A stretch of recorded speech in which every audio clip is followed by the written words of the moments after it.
Assalamu alaikum, dear students. You are now connected with Learn with Gemini, and I am your English teacher Ali Khan Wajid.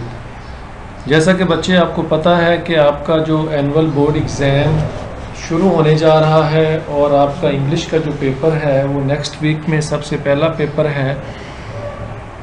इन सब चीज़ों को इम्तहानी नुक्ता नज़र में रखते हुए लर्न विद जेमिनी ने काफ़ी सारा मटेरियल आपके बोर्ड के पेपर के लिहाज से वो तैयार किया हुआ है।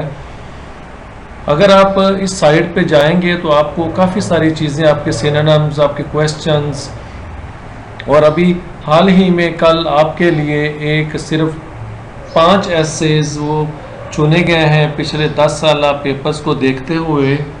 इसके अलावा आपके बोर्ड के पेपर में आपने मिस्टर चिप्स नावल के 8 क्वेश्चन अटैम्प्ट करना होते हैं और उसके लिए भी सिर्फ 10 क्वेश्चंस वो दिए गए हैं जो कि अपलोडेड कल हो गए थे। और अब एक चीज़ है जो बच्चों के लिए बुनियाद से ही कमज़ोर रह जाती है, वो उनकी ग्रामर है और उनके टेंसेस हैं। सो वर्ब करेक्शन की आपकी जो की बुक्स में एक्सरसाइजेज हैं वो बहुत ज़्यादा हैं। सो इस चीज़ को मद्देनज़र रखते हुए आपके 5 सेंटेंसेस आपके बोर्ड के पेपर में आते हैं और सिर्फ 10 सेंटेंसेस वो फाइनल सेलेक्ट किए हैं और 10 सेंटेंसेस वो ऊपर इनकरेक्ट लिख के नीचे करेक्ट करके लिख के उनको समझाया भी इस लेक्चर में जाएगा। आपने सिर्फ उनको 10 को याद करना है और इंशाल्लाह अल्लाह रब्बुल इज़्ज़त ने चाहा तो 10 में से 5 आपके पेपर में इंशाल्लाह ज़रूर आ जाएंगे। कोशिश करें, चीज़ों को सीख लें, और अगर सीखने में मुश्किल दरपेश है तो आप कमेंट्स बॉक्स में लिख सकते हैं सारी चीज़ें, सो उसमें परेशानी नहीं है। सो अभी फिर अपना लेक्चर स्टार्ट करते हैं और वो 10 सेंटेंसेस जो कि आपने याद करने हैं, जिसको भी मैं साथ समझाऊंगा भी, तो आप अच्छे तरीके से उनको याद कर लें ताकि जो आपका पेपर नेक्स्ट वीक में पहला इंग्लिश ही का होने जा रहा है वो आपके सारे का सारा आपका पेपर ठीक हो जाए। डियर स्टूडेंट्स, ये आपका पहला सेंटेंस है। पहला सेंटेंस जो है वो आपका है one should do his duty. सबसे पहले इसमें जो आपका लफ्ज़ वन है, वन आपका जेंडर न्यूट्रल है, और जेंडर न्यूट्रल का क्या मतलब है कि रफली अ पर्सन। और जो आपका वन जेंडर न्यूट्रल है ये आप मेल के लिए भी इस्तेमाल होता है, फीमेल के लिए इस्तेमाल होता है, इसको हम जेंडर न्यूट्रल कहते हैं, यानी कि सेक्स को। अब इसके फिक्रे में आगे आपका हिज इस्तेमाल हुआ है। अब जो सेंटेंस आपका वन से शुरू हो रहा है उसके आगे फिर हिज नहीं आना चाहिए आपका, उसमें फिर वन की पोजेशन शो होनी चाहिए, मलकियत, यानी कि फिर वहाँ पे पोजेसिव प्रोनाउन आना चाहिए। तो फिर आपका करेक्ट सेंटेंस क्या हो जाएगा, one should do one's duty. So अभी आपने ज़हन में रखना है जो सेंटेंस आपका वन से शुरू हो रहा है तो ये आपका सिंगुलर को रिप्रेजेंट करता है। तो इससे आगे आपने क्या करना है कि आपने वंस वाली ऑप्शन ढूंढनी है कि सेंटेंस में कौन से पार्ट में, क्लास में वो वंस का लफ्ज़ लिखे। इस तरह आपका सेंटेंस ये ठीक हो जाएगा। दूसरा सेंटेंस आपका वन से फिर शुरू हो रहा है, one of the students have plays the drum. अब फिक्र आपका जब वन से शुरू हो रहा है ये वही बात है कि इसके साथ आपका सिंगुलर हेल्पिंग वर्ब आएगा। गो इसके आगे आपका जो स्टूडेंट्स नाउन है, भले वो आपका प्लूरल है, भले वो जमा का सीगा है, लेकिन जो चीज़ स्ट्राइक कर रही है वो आपका वन है। अच्छा, आगे फिक्रे में आपका स्टूडेंट्स के बाद हैव प्लेज लिखा है, और जो आपका हैव है ये आपका हेल्पिंग वर्ब है प्रेजेंट परफेक्ट टेंस का। जब हैव और हैज़ आ जाएं जिस सेंटेंस में और उस सेंटेंस में आपका वर्ब भी एग्जिस्ट करता होगा तो फिर हैव हैज़ के बाद आपके वर्ब की थर्ड फॉर्म हम लोग यूज़ करते हैं। तो फिर आपका ये वाला सेंटेंस करेक्ट कैसे होगा, one of the students has played the drum, यानी कि वन के बाद फिर आपने हैज़ इसका हेल्पिंग वर्ब लगाना है और फिर वर्ब की थर्ड फॉर्म आपकी प्लेड आ जाएगी, तो आपका ये सेंटेंस करेक्ट हो जाएगा। नेक्स्ट आपका सेंटेंस है many a boys were given prizes. अब मैनी आ जब सेंटेंस में आएगा तो इसके बाद हमेशा आपका सिंगुलर हेल्पिंग वर्ब इस्तेमाल होगा, आपका प्लूरल नहीं होगा। इसी तरह अगर आप नीचे सेंटेंस में देखेंगे तो मैनी अ बॉयज वाज लिखा हुआ गिवन प्राइजेस, चूंकि मैनी आप बात एक की हो रही है, सब की नहीं हो रही। लेकिन अगर आपके फिक्रा मैनी से शुरू हो रहा है, उसके साथ ए आपका नहीं लगा हुआ, तो फिर आपने हेल्पिंग वर्ब प्लूरल यूज करना है, जमे वाला सीगा यूज करना है, फिर आपने वाहिद सिंगुलर यूज नहीं करना। नीचे मैंने यानी कि वो सारी आपकी चीजें लिखी हैं जो आपके इंडेफिनेट प्रोनाउन हैं। जब वो आ जाएंगे तो हर एक के साथ हमारा सिंगुलर हेल्पिंग वर्ब और प्रोनाउन यूज होगा। जैसे आपका ईच है, एवरी है, एवरीबॉडी है, समबॉडी है, एनीथिंग है, समथिंग है, नाइदर है, आइदर है, मच है, एनीबॉडी, ये सारे एनीवन है, समवन है, समबॉडी है, एवरीबॉडी है। बच्चों जो सारे आपके इंडेफिनेट प्रोनाउन हैं और इनके साथ हमेशा आपका सिंगुलर हेल्पिंग वर्ब यूज होता है, तो ये अपने ज़हन में रखना है। उसके बाद आगे देखें, none of the two students were present. ये इनकरेक्ट क्यों है कि जो आपका नन है ये आपका रेफर करता है मोर देन टू को। जैसे फिक्रे में हम ये कहते हैं, हम अमंग और बिटवीन का फर्क जैसे हम बयान करते हैं कि जब कोई चीज़ दो के दरमियान है तो फिर हम बिटवीन का लफ्ज़ इस्तेमाल करते हैं, और अमंग का लफ्ज़ इस्तेमाल तब करते हैं जब दो से ज़्यादा लोगों का जिक्र है। इसी तरह जब नन का जिक्र है तो फिर नन दो से ज़्यादा के दरमियान मामला होगा। जबकि इस फिक्रे में टू स्टूडेंट्स का जिक्र है, जब टू का जिक्र होगा तो फिर ये मामला नेदर से या नाइदर से, ये दोनों साउंड आपकी करेक्ट हैं, और इसके साथ फिर हमारा जो हेल्पिंग वर्ब है वो फिर प्लूरल लगता है, नहीं लगता बल्कि सिंगुलर लगता है। जैसे इसका करेक्ट क्या होगा, नेदर या neither of the two students was present. फिक्रा नन की बजाय नेदर से शुरू होगा और वर की बजाय फिर यहाँ पे हमारा वॉज लिखा जाएगा, वर नहीं लिखा जाएगा। होप कि ये जो तीन सेंटेंसेस, ये चार जो यहाँ बताए गए हैं, होपफुली जो आपने अच्छी तरह। डियर स्टूडेंट्स, इसके बाद आपका जो फोर्थ सेंटेंस है वो शुरू हो रहा है, the faster you walk better it is. अब जो फास्टर है ये आपकी एडजेक्टिव की कंपैरेटिव डिग्री है, और इससे पहले आपका डेफिनेट आर्टिकल वो जो टी दा है वो आपका लगा हुआ है। इसके बाद आपका बेटर है, और जो डिग्री कंपैरेटिव आपकी गुड की है, गुड, बेटर, बेस्ट।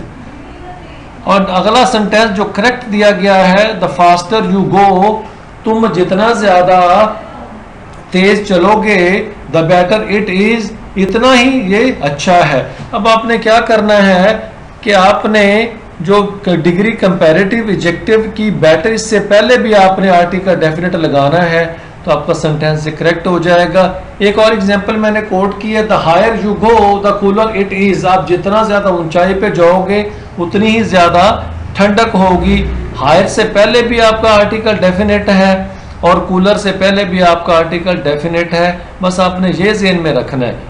उसके बाद आपका नेक्स्ट सेंटेंस है, no sooner I saw him I ran to meet him. अब इसमें जो सेंटेंस आपका नो सूनर से शुरू हो रहा है, जब आपने इसको करेक्ट करना है तो आपने डिड इसमें ऐड करना है, और उसके बाद फिर आपने जो ऊपर इनकरेक्ट में एस से डब्ल्यू सा है देखा, उसको आपने सी कर देना है, एस डब्ल्यू के वी वन कर देनी है। फिर हिम के बाद आपने THAN देन लगाना है, THAN देन नहीं लगाना, और आई रैन टू मीट हिम। और आपके पहले पार्ट में जब पास्ट फॉर्म हो तो रूल ये है कि आपके दूसरे पार्ट में भी फिर वर्ब की सेकंड फॉर्म होती है। इसी तरह आपने क्या फिक्रा करेक्ट करना है, no sooner did I see him then I ran to meet him, तो ये फिक्रा आपका फिर करेक्ट हो जाएगा। डियर स्टूडेंट्स, आपका जो सेंटेंस नंबर 6 है, the English is the language of the English, तो आपका सेंटेंस शुरू द इंग्लिश से हो रहा है कि ये ज़बान अंग्रेज़ों की है।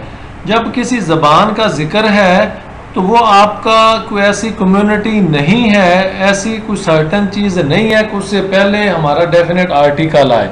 अब डेफिनेट आर्टिकल हमारा कहाँ आएगा, किसी कौमियत से पहले, कम्युनिटी से पहले, और कम्युनिटी आपके द इंग्लिश है, अंग्रेज हैं। तो आपका सेंटेंस करेक्ट कैसे होगा कि जो पहले इंग्लिश ज़बान है उससे पहले हमारा आर्टिकल डेफिनेट नहीं आएगा, यानी कि English is the language of the English. जबकि जो कम्युनिटी है इंग्लिश यानी कि अंग्रेज, उससे पहले हमारा द आर्टिकल डेफिनेट आएगा, हमारा सेंटेंस करेक्ट हो जाएगा।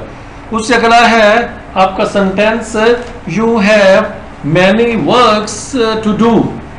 अब ये देखिए जो मैनी आपका है ये आपका काउंटेबल है के साथ आता है और इसके साथ हमेशा आपका प्लूरल नाउन यूज होता है, जबकि जो मच है ये अनकाउंटेबल के साथ आता है और इसके साथ हमारे जो सिंगुलर है वो नाउन इस्तेमाल वो होता है।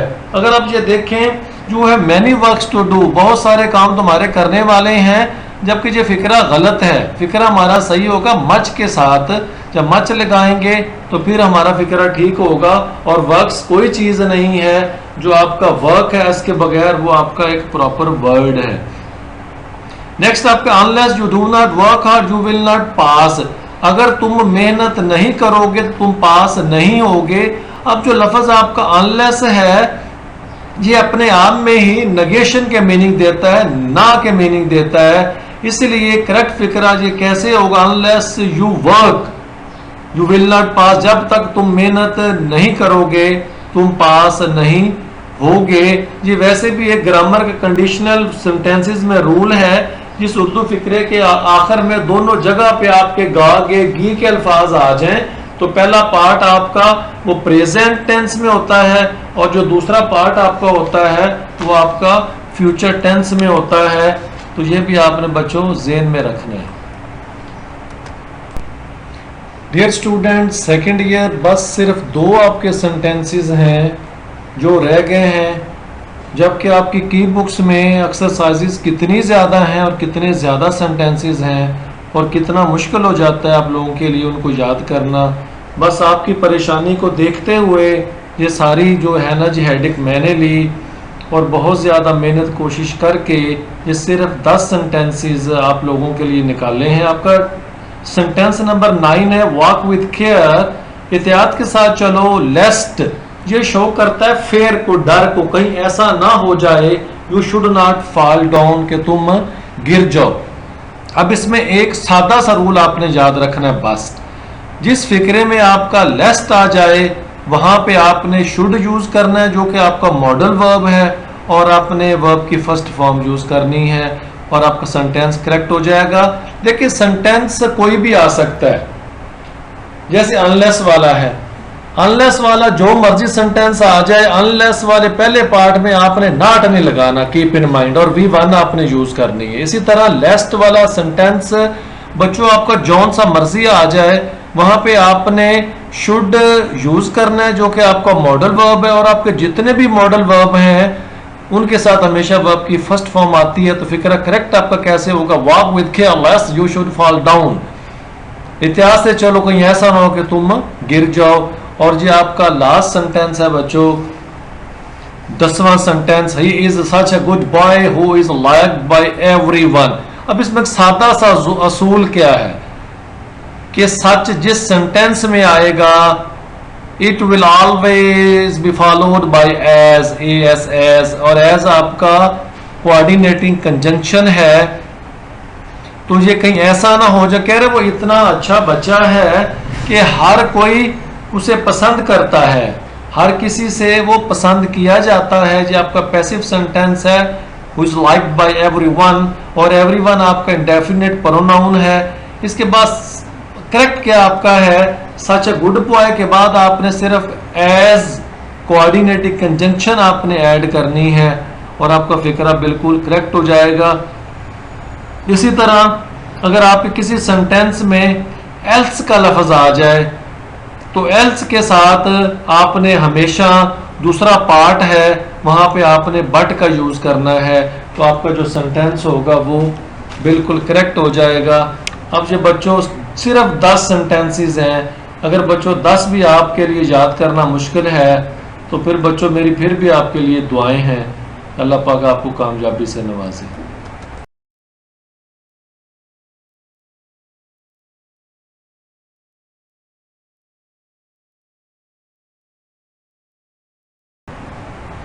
डियर स्टूडेंट्स, ये लास्ट आपकी स्लाइड है जो आपकी स्क्रीन पे है। इसमें मैंने कुछ ग्रामर की टर्म्स लिखी हैं। सिर्फ अगर आप एक लफ्ज़ आ जाए तो सिर्फ आपने उसके मुकाबले में सिर्फ एक लफ्ज़ याद रखना है, बस इससे ज़्यादा आपका काम नहीं है। जैसे नंबर पे लिखा हुआ एल्स लिखा हुआ है, अगर एल्स आपके सेंटेंस में आ जाए पहले पार्ट में, तो इसके साथ आपने बट का यूज लफ्ज करना है, एल्स आपका एडवर्ब है। तो अगर फिक्रे में आपका सीनियर आ जाए कि वो मुझसे बड़ा है, तो उसके साथ आपने टू प्रेपोजिशन लगानी है। टालर का लफ्ज जब आ जाएगा तो उसके बाद आपने सब्जेक्टिव प्रोनाउन लगाना है, यानी कि he is taller than me, ने he is taller than I आएगा, ये आप देख लें। उसके बाद फास्टली, जो फास्टली है वो कोई लफ्ज ही नहीं है, इंग्लिश डिक्शनरी में कोई लफ्ज ही नहीं है, असल लफ्ज आपका फास्ट है। जैसे मैंने एग्जांपल कोट किया, ही रन्स फास्ट, ये करेक्ट है, ही रन्स फास्टली, ये आपका सेंटेंस फास्टली करेक्ट लफ्ज ही नहीं है, इनकरेक्ट है, सो आपका फिक्रा फास्ट लिखेंगे तो ठीक हो जाएगा। आगे आपका लफ्ज है 2 डजन्स। अब जब आपकी जमा पहले आ जाएगी, जैसे 2 है, तो फिर डजन, दर्जन के साथ एस का इजाफा नहीं होना, बल्कि इजाफा किसके साथ होगा, 2 डजन के बाद एग्स जो नाउन है उसके साथ आपका इजाफा होगा। और नेक्स्ट आपका एक सेंटेंस है बिहेव्स कवर्डली।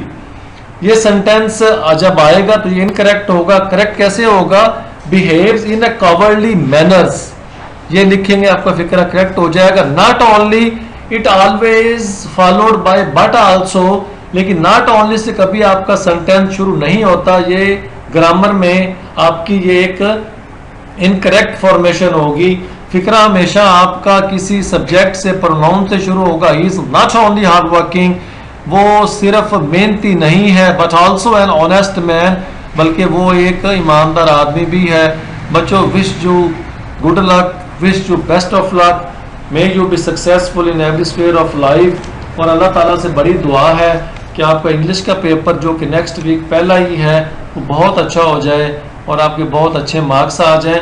इसी तरह बहुत सारे जो लेक्चर्स हैं जो आपके सेकेंड ईयर के मुतल्लक हैं, वो मेरे लर्न विद जेमिनी यूट्यूब के चैनल पे वो अवेलेबल हैं, तो आप उसको आप देखते रहें।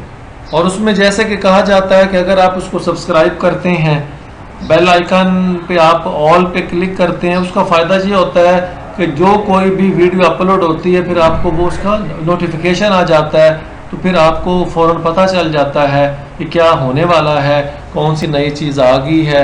सो बच्चे, wish you good luck, all the best.